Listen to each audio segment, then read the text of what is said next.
ప్రేమైనటువంటి సహోదరులారా, మన ప్రభు అయిన యేసుక్రీస్తు యొక్క నామం మీకు అందరికీ వందనాలు. నేను దేవుని సంఘం నర్సరావుపేట ఖమ్మంపాలెం ప్రకాష్ నగర్ నుండి ఈ పరిచర్య చేస్తున్నాను. ముందుగా చిన్న ప్రార్థన చేసుకుందాం. ప్రార్థన. మహాపరిశుద్ధుడైన పరలోకమందున తండ్రి అయిన దేవుడా, మీరు నాకు అనుగ్రహించిన ఈ శ్రేష్ఠ సమయమును బట్టి నీకే కృతజ్ఞత స్తుతులు చెల్లించుకొనుచున్నాను తండ్రి. మీ యొక్క వాక్య ప్రసంగంలో నాకు కావాల్సినటువంటి జ్ఞానాన్ని మీరు నాకు అనుగ్రహించండి తండ్రి. అదేవిధంగా మీ యొక్క సంఘస్థులు విని విశ్వసించగలిగిన వారికి అవకాశాన్ని అనుగ్రహించండి తండ్రి. మీ చిత్తమే మా జీవితంలో జరిగించమని ఈ చిన్న ప్రార్థన మీ ప్రియ కుమారుడు మా ప్రభు అయిన యేసుక్రీస్తు యొక్క పరిశుద్ధ నామమును బట్టి ప్రార్థించి అడిగి వేడుకొంటున్నాను తండ్రి. ఆమేన్. ప్రియమైనటువంటి దేవుని సంగమా, ఈరోజు దేవుడు మనతోటి మాట్లాడుతున్నాడు కాబట్టి దేవుని మాటలను మనం శ్రద్ధగా విని విశ్వసించాలని ప్రభు పేర మీకు మనవి చేస్తున్నాను. అదేవిధంగా ఈ యొక్క దినాన మనం ఉన్నటువంటి అంశము యేసు ప్రార్థించుట. మన ప్రభు అయిన యేసుక్రీస్తు ప్రార్థించుట క్రీస్తు శకం మొదటి శతాబ్దంలో దేవుడు ప్రతిష్ఠ చేసి ఈ లోకానికి శరీరకారంగా తన కుమారుని పంపించి ఆయన తన తల్లి అయినటువంటి మరియమ్మ గర్భమున జన్మించి నామకార్థంగా ఈ లోక సంబంధంగా మరియా భర్త అయినటువంటి యోసేపు తండ్రిగా నామకార్థం చేయబడినటువంటి విధానం మనం చూస్తున్నాం. అదేవిధంగా ఆయనను తన ఒక తల్లి గర్భంలో నిరూపించినటువంటి తండ్రి పరలోకమందున్నాడు. వారు కలవక మునిపే ఆమె గర్భం ధరించి పరిశుద్ధాత్మ వలన దేవుని యొక్క చిత్తాన్ని నెరవేర్చినటువంటి విధానాలు మనం చూస్తున్నాం. అయితే ప్రియమైన సహోదరులారా, మనము మత్తయి సువార్త, మార్కు సువార్త, లూకా సువార్త, యోహాను సువార్త, ఈ 4 సువార్తలు చదువుతూనే ఉంటాం. యేసు ప్రభు యొక్క చరిత్ర పుట్టినది మొదలుకొని ఆయన మరణించేంత వరకు. అదేవిధంగా ప్రియమైన సహోదరులారా, ఈ యొక్క దినాన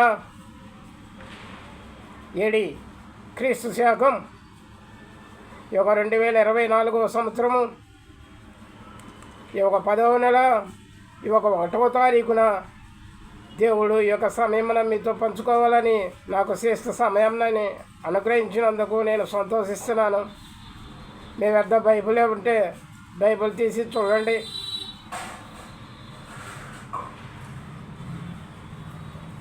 సువార్తికుడకు మార్కు రాసిన సువార్త 1వ అధ్యాయము 35వ వచనం నుండి 39 చివరి వరకు జ్ఞానించుకుంటే యేసు ప్రార్థించుట అనేటువంటి అంశం అండి. అది యేసు ప్రార్థించుట. యేసు ప్రభు ఈ లోకానికి వచ్చి ప్రార్థించేటువంటి విధానం అండి. ఎందుకు ఈ లోకానికి వచ్చాడు, ఎందుకు ప్రార్థిస్తున్నాడు, ఎవరి కోసం వచ్చాడు అనేది నేను ఆలోచించాల్సిన విషయాలు ఉన్నాయి ప్రియమైన సహోదరులారా. అయితే నేను అక్షరం చదువుకోలేదండి. దేవుడు నాకు ఇచ్చిన జ్ఞానం చొప్పునే నేను మాట్లాడుతున్నాను, చదువుతున్నాను. ఒక్కొక్క అక్షరం జ్ఞానించుకొని నేను మీకు చదివి వినిపించాలని ఆశపడుతున్నాను. మీ వద్ద బైబిల్ ఉంటే తీసి సువార్తికుడకు మార్కు రాసిన సువార్త 1వ అధ్యాయము 35వ వచనం నుండి 39వ వచనాల చివరి వరకు నేను చదివి వినిపించాలనుకుంటున్నాను. అంశము యేసు ప్రార్థించుట. యేసు ప్రార్థించుట.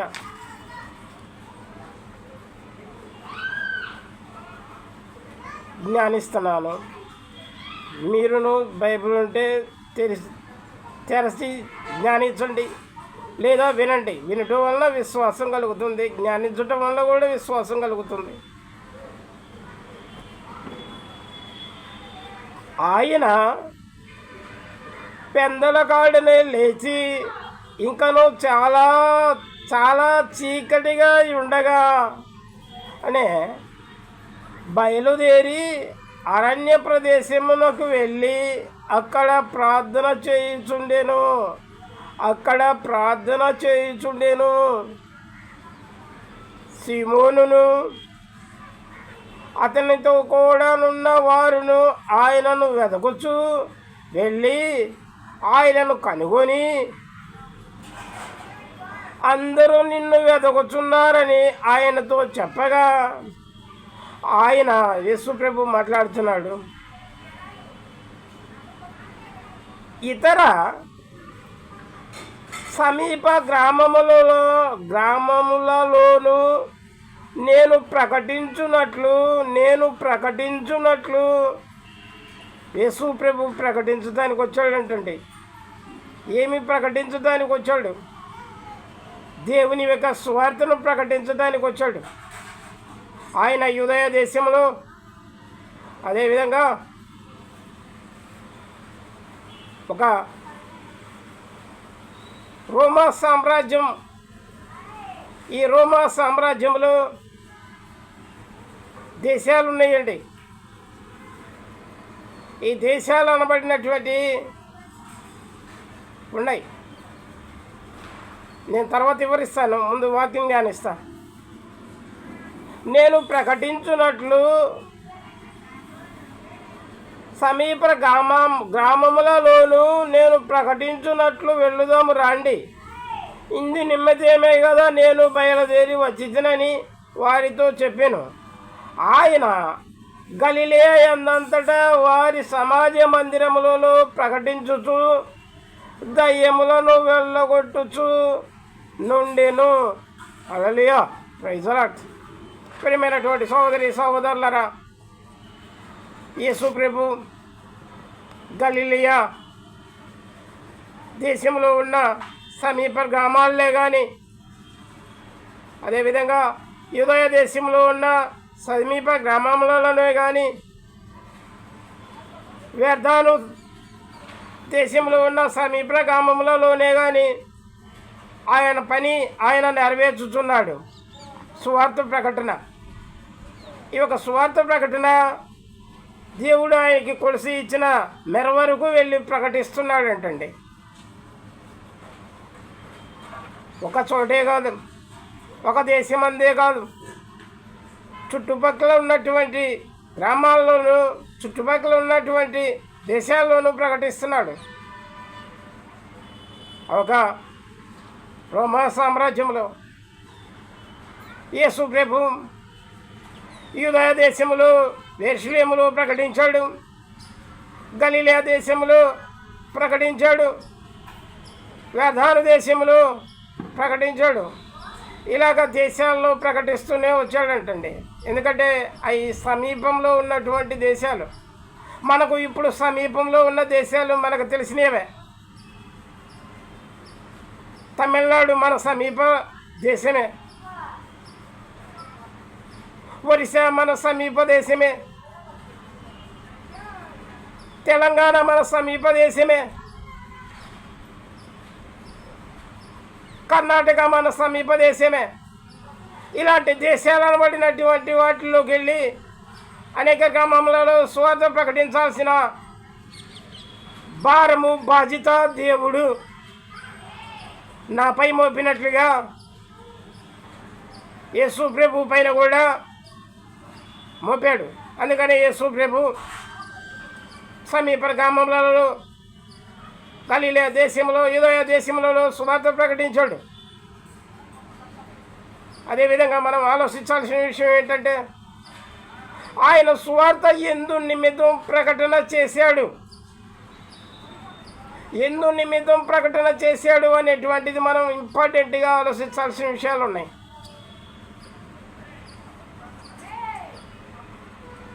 పాపులను రక్షించుటకు క్రీస్తు యేసు ఈ లోకానికి వచ్చాడు. పాపులను రక్షించడానికి క్రీస్తు యేసు ఈ లోకానికి వచ్చి పాపులకు పవిత్రమైనటువంటి దేవుని యొక్క స్వార్థ ప్రకటించ మొదలుపెట్టాడంటండి. బాప్తిసం పొందిన కానుండి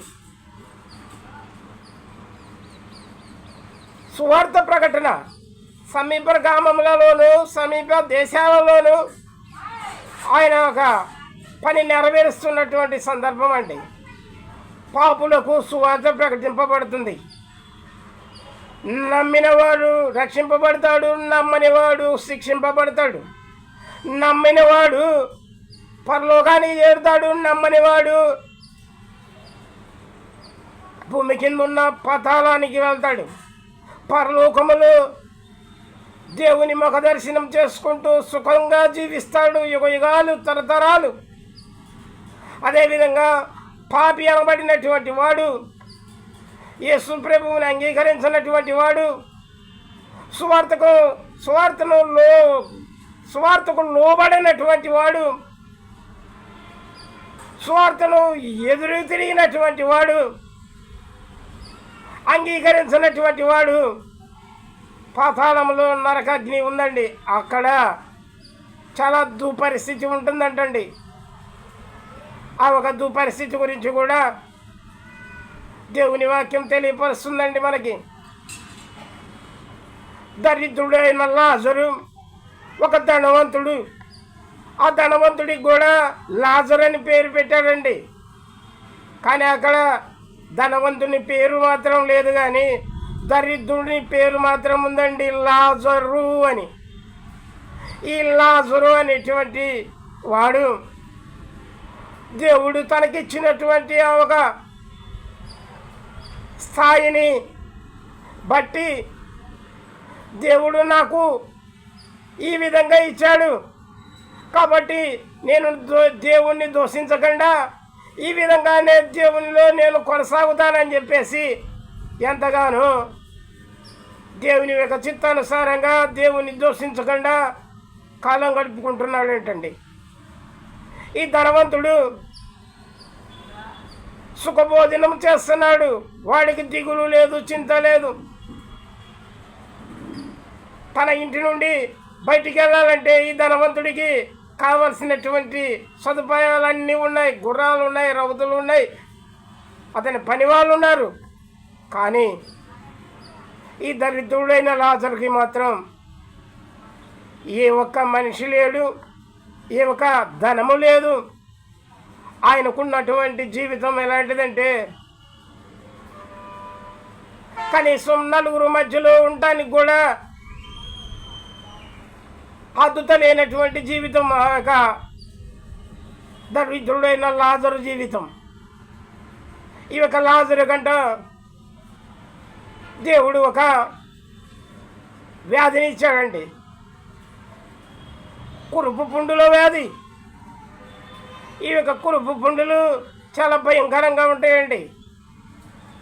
ఈ యొక్క కురుపు పుండులు ఎలాంటివి అంటే మనకి చాలాసార్లు చూస్తూనే ఉంటాం. గడ్డలు అనేటువంటివి వస్తాయండి. ఆ గడ్డల్లో నుండి అవి ఉబ్బి వాటి యొక్క కోపులో నుండి పగిలి సీము రక్తం కారుతూ ఉంటుందంటండి. అలాంటి కురుపు పుండులటువంటి జీవితం జీవిస్తున్నాడు ఈ యొక్క దరిద్రుడైన లాజరు. అదేవిధంగా ఈ లాజరు నలుగురు మధ్యలోకి వెళితే ఆ నలుగురు అసహించుకునేటువంటి వారంట. తనకున్నటువంటి ఒక వస్త్రాలు చాలినటువంటి విధానం, ఆ వస్త్రాలకు కూడా సీము రక్తం అంటే చాలా ఆకలి తప్పులతో ఉండేటువంటి జీవితం ఈ యొక్క దరిద్రుడైన లాజరు జీవితం. ఈ లాజరుకి దేవుడు ఒక ఆలోచన ఇచ్చాడు. నాకు ఆకలి తీరాలంటే ఏమి చేయాలా? జనాలు నన్ను రానియట్లేదు, వీధుల్లో పోయి అడుక్కుందామంటే రానియట్లేదు, జనాలంతా నన్ను వెలివేస్తున్నారు, ఆఖరికి కొడుతున్నారు, తిడుతున్నారు. అయినా కానీ నేను దేవుణ్ణి దూషించట్లేదు. ఏమి చేయాలా అని చెప్పేసి దేవుడు ఆయనకు ఒక ఆలోచన ఇచ్చాడు. నీవు నన్ను దూషించలేదు, నీకు ఇచ్చినటువంటి వ్యాధిని బట్టి నువ్వు నన్ను ఇచ్చపరచలేదు, కానీ నీకు నేను ఒక ఆలోచన ఇస్తున్నాను లాజరు ఇను అని చెప్పేసి లాజర్కి ఒక ఆలోచన ఇచ్చే ఆ ఆలోచనను లాజరు అనుసరించి ఏం చేశాడంటే, ఒక ధనవంతుని ఇంటికి చుట్టూ పారి కూడా ఉంటుందండి. ఏముంటుంది? ఒక ధనవంతుని ఇంటికి చుట్టూ ఒక పారి కూడా ఉంటుంది. అక్కడ ఒక పెద్ద గేటు ఉంటుంది. ఆ ధనవంతుడి ఇంటి వాకిలి కాడికి వెళ్ళాలంటే ఈ గేటు దాటి లోపలికి వెళ్ళాలండి. ఇక్కడ మనం చూస్తూనే ఉంటామండి ధనవంతుల యొక్క ఇల్లులు చూస్తూనే ఉంటాం. ధనవంతుని ఇంటికి చుట్టూ పారి కూడా ఉంటుంది. ఆ మధ్యలో ఉన్నటువంటి ఇంట్లో ధనవంతుడు సుఖంగా జీవిస్తూ ఉంటాడు. అయితే క్రీస్తు శకం 1వ శతాబ్దంలో ఆ రోజులలో ఆ దేశంలో, ఈ రోజులలో మన దేశంలో సూపర్ రైస్ ఒడ్డు గింజలతోటి అన్నం వండుకొని తింటున్నామండి. ఆ రోజులలో గోధుమ పంటేసి గోధుమ గింజల్ని పిండి చేసి రొట్టెలు చేసుకొని తింటారట.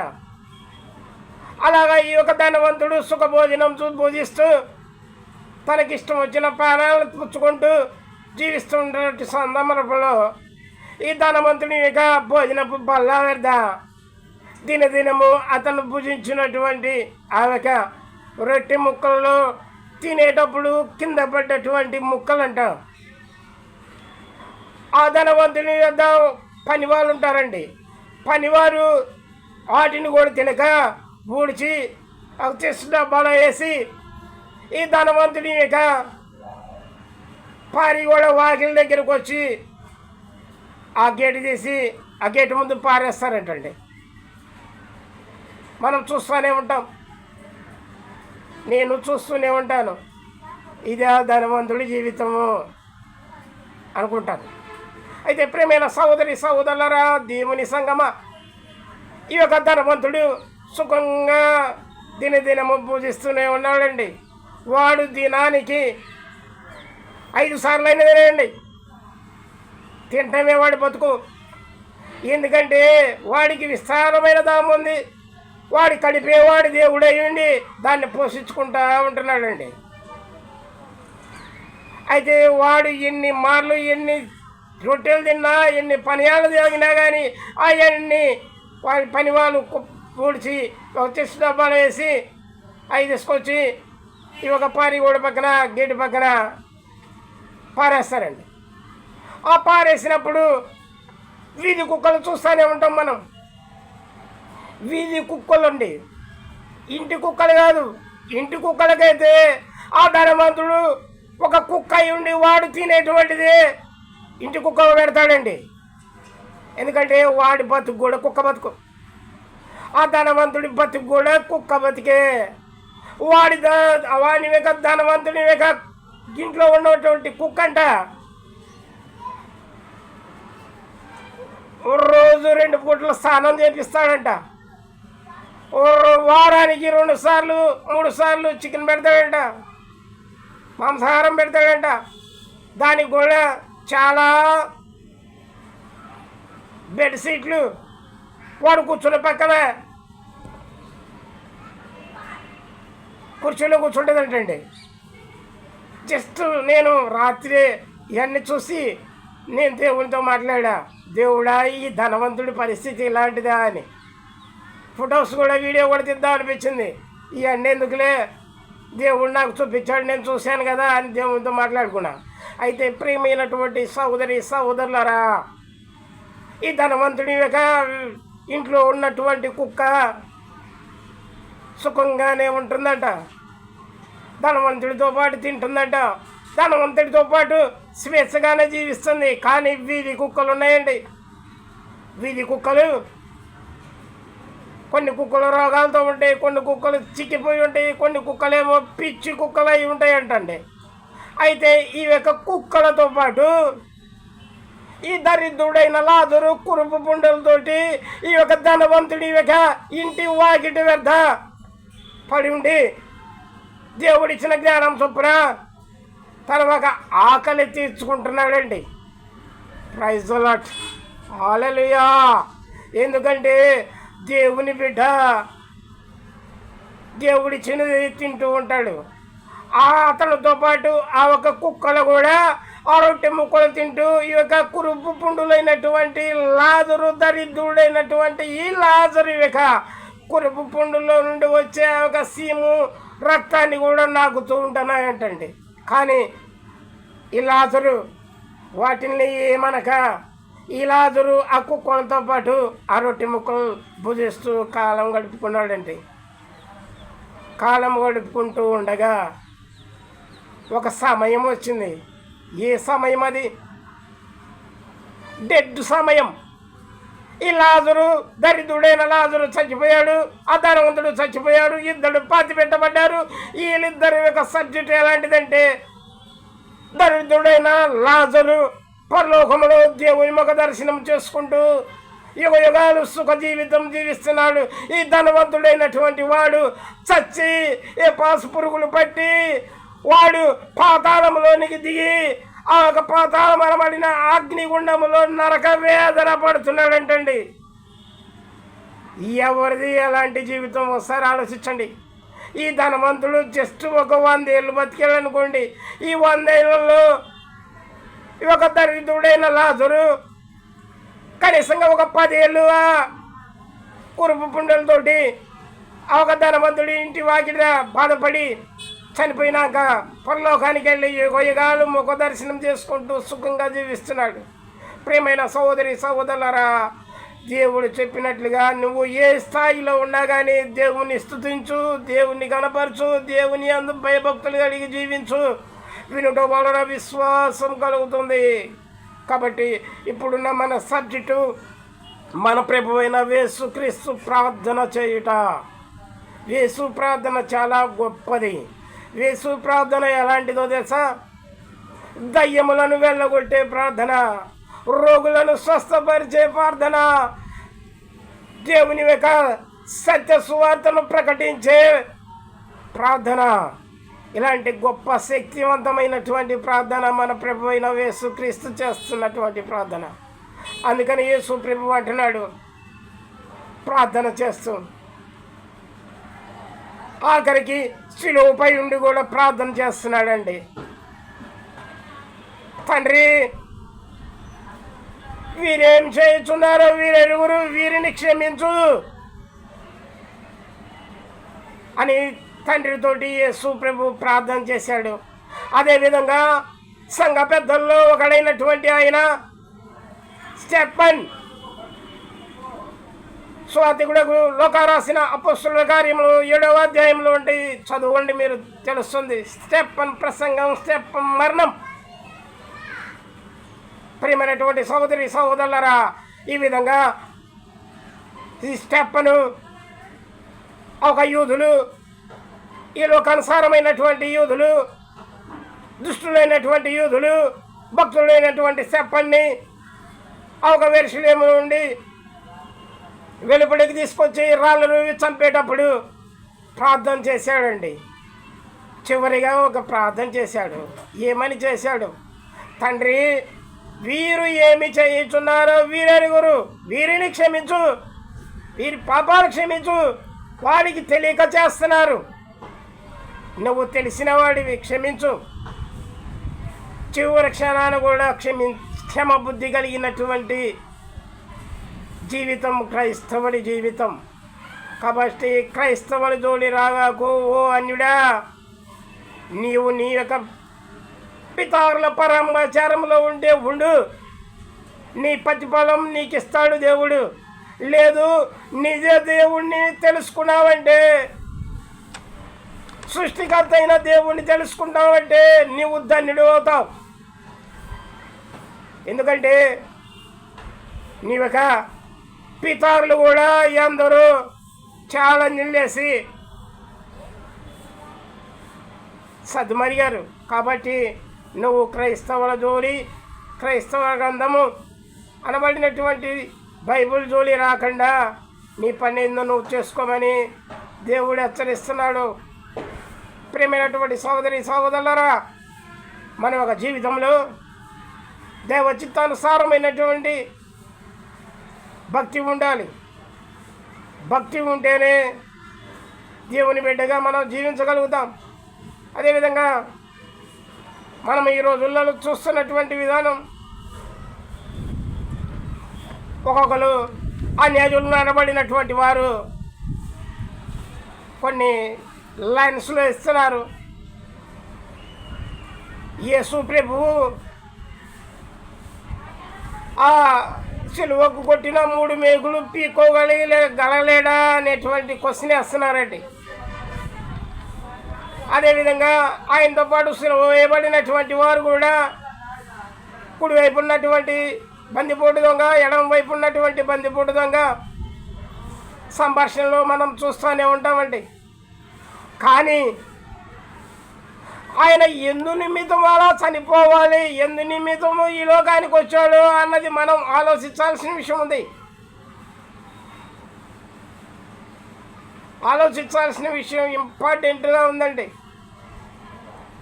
ఆయన ప్రార్థిస్తేనంట 12,000 పుష్పములను పంపిస్తాడంట దేవుడు. ఒక్కొక్క పుష్పానికి వచ్చేసి 6,000 మంది వైద్యులు అంటండి. వైద్యులు ఒక్క దైవదూత ఖడ్గం పట్టుకుంటే పీస్ అయిపోతారు. ఏమి ప్రార్థన చేయలేక ఆయన, మేకులు పీకలేక ఆయన, ప్రాణం రక్షించుకోలేక ఆయన, ఒకటి తక్కువ 40 దెబ్బలు సంఖ్యల్లో కట్టేసి కొడుతుంటే ఏమీ చేయలేక ఊరుకున్నాడా? కాదు, దైవ చిత్తం నెరవేరాలి, దేవుని పంపినటువంటి ఒక క్రియ జరగాలి. అంతే. ఎందు నిమిత్తం నేను ఈ లోకానికి వచ్చానో దానిని నెరవేర్చాలి. ఎందు నిమిత్తం నేను ఈ లోకానికి వచ్చానో ఈ లోకం అనబడినటువంటి పాపం నుండి మనుషుల్ని పవిత్రులను చేయాలంటే ఈ విధంగా నేను మరణం పొందాలా, ఈ విధంగా నేను సమాధి చేయబడాలా, ఈ విధంగా నేను 3 దినాలు భూగర్భంలో ఉండాలా. ఇవన్నీ బీసీలో దేవుడు కొన్ని సందర్భాల్లో చూపించినటువంటి కొన్ని ప్రవచనాలు, లేఖనాలు నెరవేర్చేటువంటి అంటండి. అందుకనే దేవుని వాక్యం తెలియపరుస్తుంది. దైవజనుడైనటువంటి వేనానా, నాకు ఏదో తెలియదు, మిస్టేక్ అవుతుందండి. యూనానా ఏదో ఉందండి. ఆ యూనా అనేటువంటి ఆయన ఒక దేశంలో ఉన్నాడు. ఆ దేశంలో ఉండి దేవ చిత్తానుసారంగా సేవ చేస్తుంటే దేవుడు కుడివైపు ఉన్నటువంటి దేశానికి పొమ్మంటే పోకుండా దేవుని మాటకి వ్యతిరేకంగా ఉండి ఎడమ వైపు ఉన్నటువంటి దేశానికి వెళ్ళాడండి. చూడండి ఎట్లా వెళ్ళారు, ఆ రోజులలో ఎట్లా వెళ్ళారు. అడవుల్లో నుండి వెళ్ళాలంటే కాలినడకతోటి గుర్రాల మీదో, ఏనుగుల మీదో, గాడీల మీదో వెళ్తారండి. సముద్రం పై నుండి వెళ్ళాలంటే చెక్కల మీదో, పడవల మీదో, ఊడల మీదో వెళ్ళాలండి. అయితే ఈ యొక్క ఈయన ఊడ ఎక్కి ఒక దేశానికి వెళ్తున్నాడంటండి. వెళ్తుంటే ఆ ఊడ నాయకులు బయలుదేరారంట. బయలుదేరితే నడి సముద్రానికి వెళ్ళినప్పుడు దేవునికి వ్యతిరేకంగా చేస్తున్నటువంటి యొక్క ఈయన యొక్క ప్రయాణాన్ని గురించి ఆ సముద్రం మీదకి ఒక తుఫాను పంపించాడండి. గాలి వాన తుఫాను. అందులో ఉన్నటువంటి నాయకులంతా వారి యొక్క దేవతలను ప్రార్థన చేసుకుంటున్నారంట. ఈయన మాత్రం అంగర్లో పండుకొని నిద్రిస్తూ ఉన్నాడు. ఎందుకంటే ఇతను భూమిని ఆకాశాన్ని సృష్టించిన సృష్టికర్త అయిన దేవుని కుమారుడు, దేవుని దాసుడు. కాకపోతే ఏం జరిగిందంటే దేవుడు ఒక పట్టణానికి వెళ్ళమంటే వేరొక పట్టణానికి వెళ్తున్నాడు. ఎందుకు వెళ్తున్నాడంటే వానికి కొంచెం చెడు బుద్ధి ప్రేరేపణ పుట్టించిందంటే. ఈ చెడు బుద్ధి దేవజనులలో కూడా ఉంటుంది. ఎలా ఉంటుందంటే కొన్ని సందర్భాలలో అలా మిస్టేక్ చేయడానికి ఇది దేవుడు ఉపయోగిస్తాడంట. ఎందుకంటే ఛాన్స్ ఇస్తాడంట. ఇవ్వాల్సిన పరిస్థితులు వచ్చినాయి, ఆ రోజుల్లో వచ్చినాయి, ఈ రోజుల్లో వచ్చినాయి. ఈ రోజుల్లో కూడా చెప్తానంటే ముందు ఆ రోజులు అయిపోయానండి. అయితే ఈ యొక్క ఈయన పండుకొని ఉంటే పోయి నిద్రపోదా తుఫాను వచ్చి గాలివాన్ వచ్చి మమ్మలను నాశనం చేస్తుంది, మేము చచ్చిపోతామేమో అని మాకు భయం పుడుతుంది. మేము మా దేవతలను పూజిస్తున్నాము, మా దేవతలు మా మొరాలకించట్లేదు. నువ్వు లేచి నీ దేవుణ్ణి ప్రార్థించావంటే ఒకవేళ నీ దేవుడన్నా నీ మొరాలకి ఇస్తాడేమో అని చెప్పేసి బదిలాడుకుంటే వేనాలేసి ఒక మాట అంటున్నాడు, అయ్యా ఇదంతా నా వల్లనే వచ్చింది, నాకు తెలుసు. దేవుడు నన్ను ఒక దేశానికి పొమ్మంటే నేను వేరొక దేశానికి వెళ్ళడానికి మీ ఓడెక్కాను. నా మాట విని నన్ను మీరు పట్టి ఈ సముద్రంలో పడేశారనుకో, ఈ సముద్రము అణిగిద్ది, తుఫాను అణిగిద్ది, మీరు ప్రాణాలతో బయటపడతారా అని చెప్పేసరికి ఇంతకీ నీ దేవుడు ఎవరయ్యా అని అడిగితే నా దేవుడు పరలోకమందు ఉన్నాడయ్యా, పరలోకమందున్న దేవుడు సైన్యములకు అధిపతియగు యెహోవా. కాబట్టి నా మాటిని మీరు నన్ను పట్టి అందులో వేయండి అంటే ఇంకా దేవుళ్ళని నువ్వే చూసుకో అని చెప్పి వారు దేవుడిని నమ్ముకొని దేవుడిని ప్రార్థించి వాళ్ళ దేవతలని వదిలేసి ఈ వీణాను అందులో వేసాక ఆ సముద్రం తుఫాను అణిగిపోయిందంట. అయితే ఈ వీణాను సముద్రంలో ఎప్పుడైతే వేశారో అప్పుడు ఈ యొక్క యూన డెడ్ అవ్వాలి, అంతేనా కదా, చచ్చిపోవాలి, ఊపిరాడక చచ్చిపోవాలి. మరి చచ్చాడా యూన చచ్చాడా? సావలేదండి. దేవుడు ఏం చేశాడంటే ఈ భూమిని ఆకాశాన్ని సృష్టించి 5 దినాలు పంచభూతాలను చేశాక ఈ పంచభూతాలు ఒకటైనటువంటిది జలసారులో జీవము కలిగి జీవించేటువంటి వాటిని సృష్టించాడు, చేపలను. ఈ యొక్క చేపలలో చిన్నది ఉంటుంది, పెద్దది ఉంటుంది, వాటికి కూడా కొన్ని పేర్లు ఉంటాయి. అయితే తిమింగలం అనబడినటువంటి చేపకి దేవుడు ఒక ఆజ్ఞ ఇచ్చాడు. నేను నిన్ను సృష్టించాను కదా, నువ్వు నా మాట వినాలి కదా. అదిగో నా దాసుడికి ఉపయోగపడట్లేదు, సముద్రంలో వేశారు, నువ్వు వెళ్ళి రక్షించనేసరికి తిమింగలం వచ్చేసి ఆ యొక్క యూనాని పళ్ళు తగలకుండా పుట్టక్కన మింగేసిందండి. మింగేస్తే ఏమయ్యాడు ఈ యొక్క యూన? తిమింగలం కడుపులో ఆ ఒక జీర్ణ సంచిలో ఉండి దేవునికి ప్రార్థన చేస్తున్నాడు. ఏమని ప్రార్థన చేస్తున్నాడు? దేవుడా, నేను చేసింది తప్పే, నా తప్పుకు దగ్గ శిక్ష ఆ ఊడ నాయకుడి చేత పొందాను, నేను చచ్చిపోయాను అనుకుంటున్నాను, నేను సత్యానేమో అనుకుంటున్నాను, కానీ నన్ను నువ్వు బతికిస్తావా, బతికించుకో నీ సాక్షిగా అని దేవునితో మాట్లాడితే ఆ యూనాకి దేవుడు మళ్ళా ఒక ఆజ్ఞ ఇచ్చాడు. ఆ ఒక దేశం నుండి ఈ జలసాయులు తిమింగలం ఎంతో స్పీడ్గా ప్రయాణం చేస్తుందంటండి. జస్ట్ మన కృష్ణానదిలోనే నేను చేపలకి వెళ్తే నది ఒడ్డున చేపలు పట్టేటువంటి వారు ఉన్నారండి. ఒక్కొక్క చేప కనీసం 20 కేజీల చేప కూడా ఉంటుంది. ఒక చేపకి మూతి పగిలిపోయింది. ఆ చేపలు ఆయన అడిగాను, ఏందయ్యా దీనికి మూతి పగిలిపోయిందని అడిగితే, అయ్యా ఇది మామూలు చేప కాదయ్యా, చాలా ఫాస్ట్గా వెళ్ళి బండను గుద్దుకోవడం వల్ల దాని మూతి పగిలిపోయిందయ్యా అన్నాడు. అలానా అన్న. అట్లాగే ఈ యొక్క తిమింగలం వీణాన్ని మింగి ఎంతో ఫాస్ట్గా ఆ దేశం నుండి దేవుడు చెప్పిన దేశానికి వచ్చి దేవుడు ఒక ఆజ్ఞిచ్చాడు. ఏమనిచ్చాడు? అక్కడ మింగమన్నాను కదా, మింగావుగా, ఆ దేశంలో మింగిన దానివి ఇప్పుడు నా దేశంలో వీణాన్ని బయటికి కక్కేసేసరికి దానికి వాంతి చేయించాడు. వాంతులు జంతువుల్లో ఉంటాయి, మనుషుల్లో ఉంటాయండి. మనం తిన్నది బయటకు వస్తుందంట.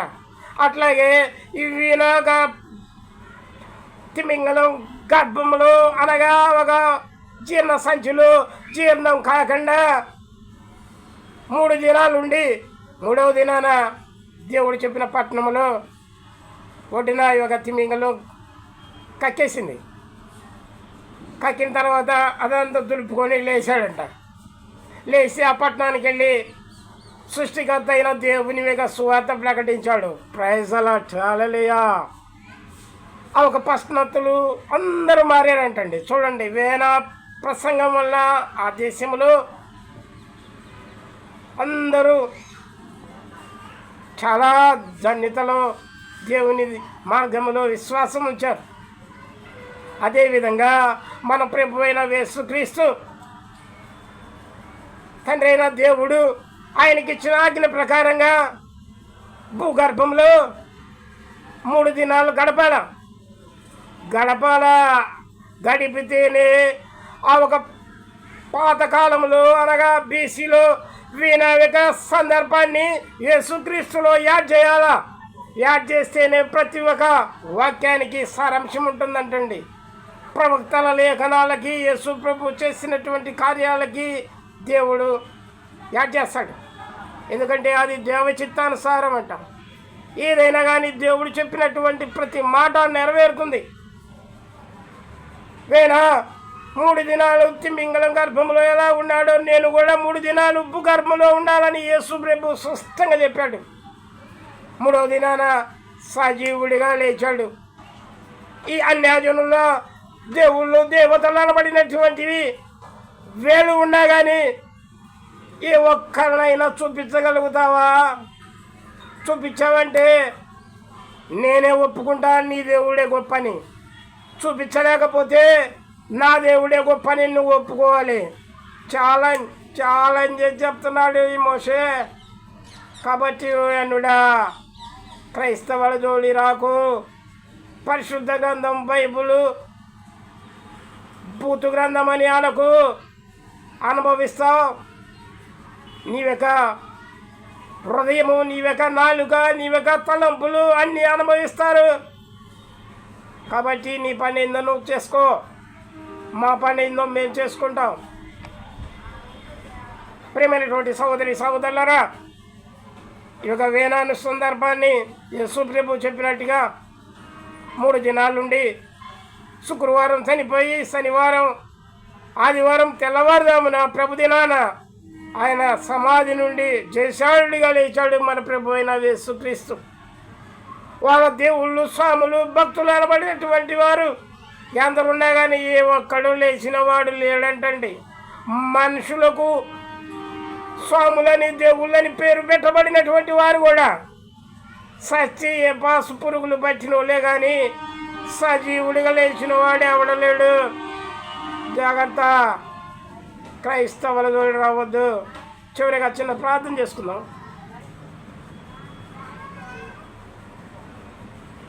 ప్రార్థన. మహాపరిశుద్ధుడు అయిన పరలోకమందున మా తండ్రి అయిన దేవుడా, చదువు లేని పామరుడైన నన్ను మీ యొక్క పనికి ఉపయోగించుకుంటున్నారు తండ్రి. నాకు జ్ఞానం కొదవైన వేళ మీరే నాకు జ్ఞానాన్ని అనుగ్రహించండి తండ్రి. మీరు అన్నట్టుగా ఎవరికైనా జ్ఞానం కొదవైన వేళలో వాడు ప్రార్థన చేయవలను, దేవుడు వానికి అనుగ్రహించునని చెప్పినట్లుగా తండ్రి నేను ప్రార్థన చేస్తున్నాను. నాకు జ్ఞానాన్ని మీరు అనుగ్రహించండి తండ్రి.